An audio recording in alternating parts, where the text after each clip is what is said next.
You know what to say, first rule in photography, fill that frame. This is a little bit too much though, isn't it? Anyway, who wants to know how to do this? On today's episode, that's exactly what I'm teaching you.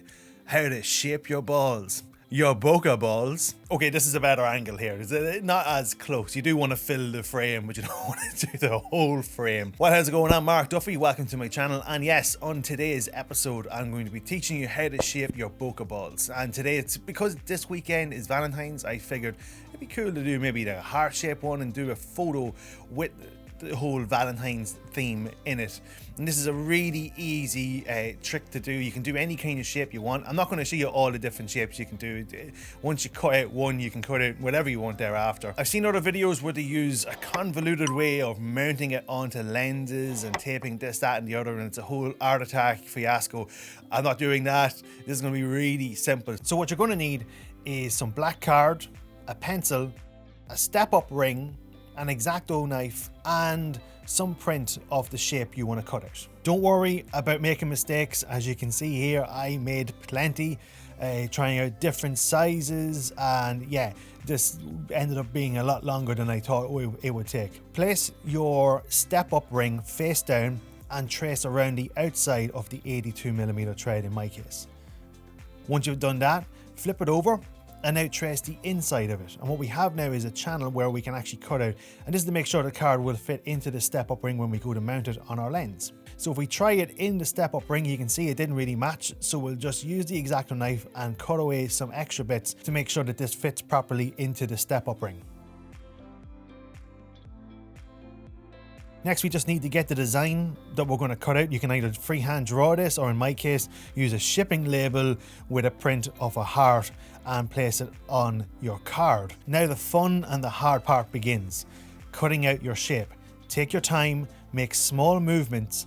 The more accurate it is of a cut, the nicer the bokeh will be. So take your time with this. For this video, this is obviously not the shape that I actually used in the end. I took my time and I really fine-tuned that design and that cutout for this video and photo.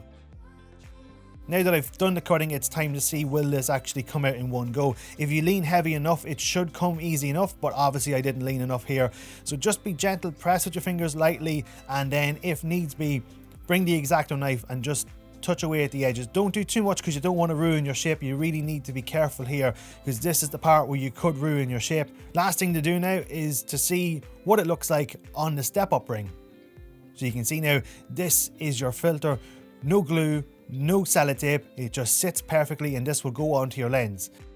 Now in this example, when I was actually building this together, I wasn't initially intending to use my Sigma 50mm f1.4, but I found I didn't really overly like the results. Now I am using the 50mm for this section here. I quite like it, and my room isn't quite long. I have a 12-foot long room, so you do need a good bit of length behind you, a good bit of distance to exaggerate the size of those bokeh balls to really get and sell this effect.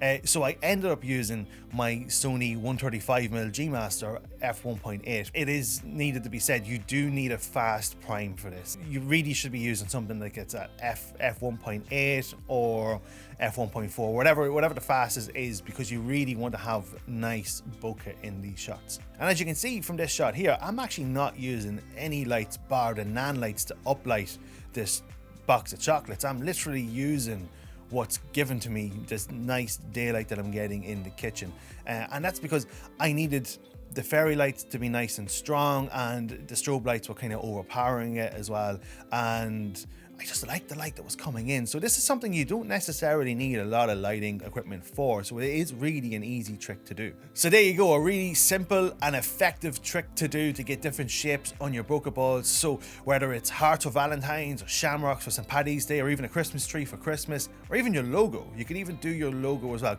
Hopefully it's not too complicated of a shape. I'll leave that up to you. It's endless. The options are absolutely endless. I hope you enjoyed this. I hope you got something from this. If you did like the video, give it a thumbs up, subscribe to my channel, ring that bell to make sure you get notified when I release a new video, and follow me on Instagram and all the other social medias. And until the next time, later gators.